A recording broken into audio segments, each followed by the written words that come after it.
Welcome to Oracle Cloud Infrastructure.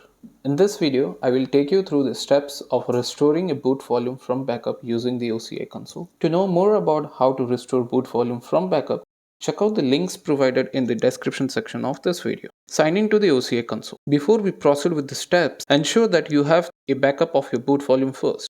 If you do not have it already, we recommend taking backup of your boot volume first. Now that you have taken the backup of the boot volume, let's check out the steps to restore the boot volume from the OCI console.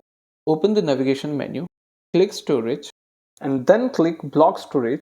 In the Block Storage menu on the sidebar, click Boot Volume Backup. Choose your compartment. Under the Boot Volume Backup, click the Action menu with 3 dots for the boot volume backup you want to restore. Then click Restore Boot Volume. In the dialog box that appears, specify a name for the boot volume. Select the compartment of your choice. Select the availability domain you want to use. Optionally choose a backup policy for the scheduled backup. You can also restore the boot volume backup to a larger volume size if needed. Finally, go ahead and click on Restore Boot Volume.